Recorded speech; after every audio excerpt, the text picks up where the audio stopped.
So hey everyone, welcome back to my channel. And so today we have actually a very old series which is abandoned, not very old, but it was in 2022.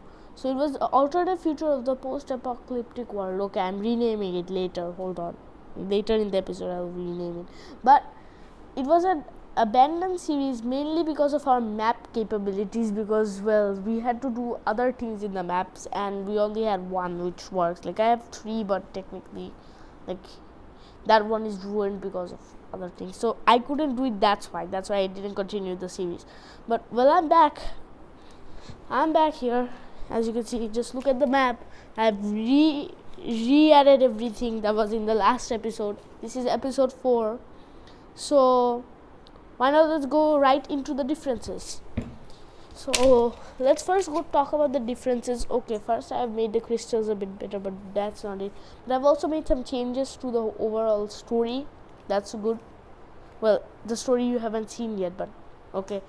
And finally we have made the, what do you call that, the meter of the triite levels better. Like it's now a chart with gas. It will contain other crystals and gases. I'll tell you about that later. But the new name of this will be alternate future of the crystal world. Okay, that's an important name because not only is there going to be triite is the first of the crystals. Okay, we're going to be talking about them and how they came. So here we go. First off, there's nothing really big changed here, so I guess we could just continue with the plot. And let's get a recap of what happened. I did watch the previous episodes. So there is the new Taiwanese Republic and the technocratic Australia. We also have seen some important things over here, and some things have happened here. Also, I've increased the wire amounts pretty good. And also I forgot to write this. I've added apocalyptic zones. So basically they're like zones where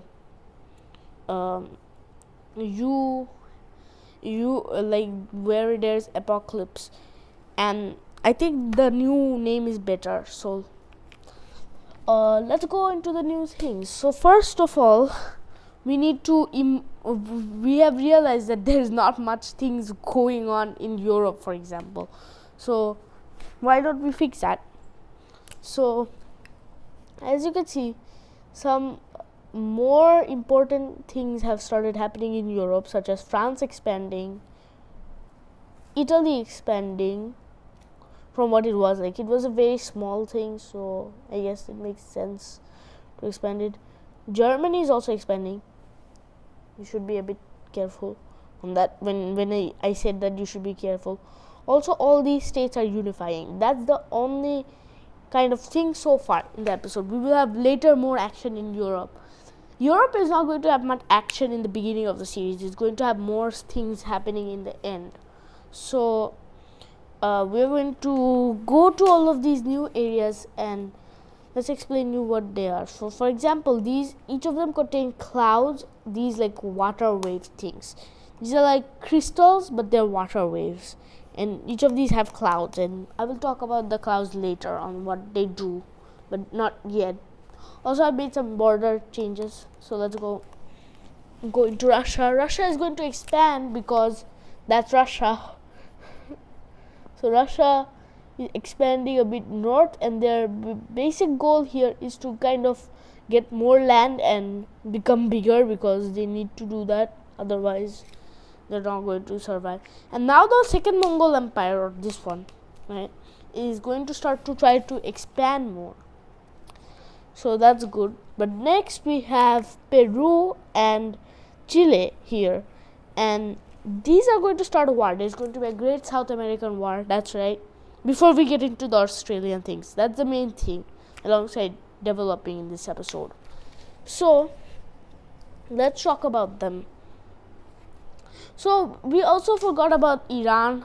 I should have mentioned that Iran had kind of gotten the idea of how these nukes work in the last episode. Go check them out, by the way. They're not, most people haven't watched them. It's a good series. Watch it. Okay, so Now there's going to be the Great South American War. So here we go.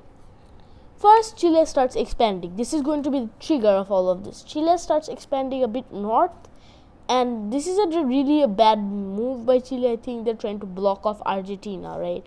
Because in this world, you are literally just blocking people because they can expand more. So you just try to block people, and then they become like much less powerful. But Argentina notices this, but they are not fast enough to stop it, and Paraguay also helps. And this results into the Great War between Argentina, Uruguay as the same team, and Chile and Paraguay as the same team. This is going to be the double war. Peru is later going to jump in, not yet, as well as Brazil. Not yet. For now, this is the war. So the war starts, and Argentina starts rushing in as they're prepared. They are the ones who declared the war, after all. Same for Uruguay. They were prepared as well. I should probably fix these borders.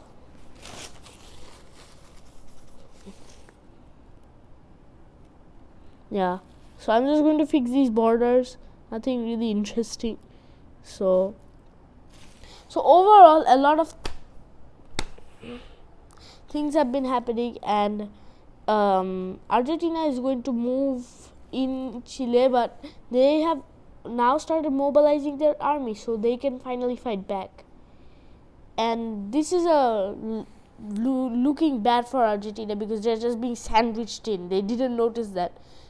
Since they're in the same area, Uruguay and Argentina, they can't be sandwiched, but these two can. They're like that. And so Argentina asked for the help of a couple more people, like Peru and Brazil. So Brazil helps them with their navy.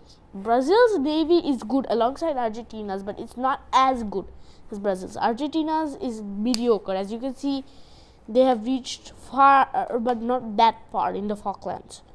But Brazil is very good at kind of exploring things. So they start using their exploration powers to kind of attack Argentina in exchange for obviously some money or some other things like resources. We will talk about those resources later on, what they are. That's another important thing.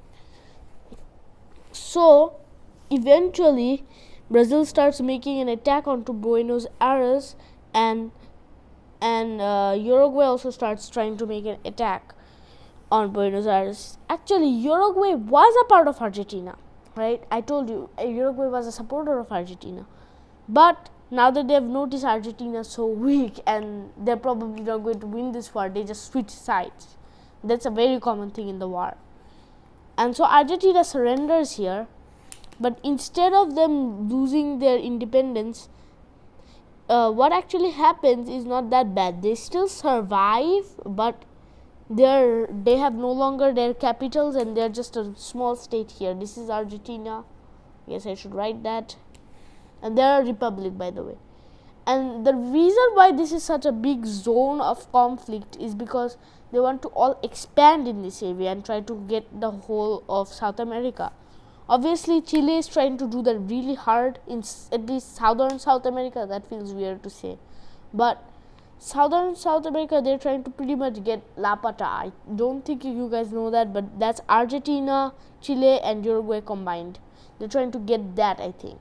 But Brazil is trying to get the whole of the continent. As you can see, they have a lot of things. So they can definitely expand onto here and expand onto Wire 2 and start doing things, right? So it's not going to be fun for Wire 2 because they're a very weak force, as you can see. As for Wire 7, it's pretty much just Mexico and Central American Union.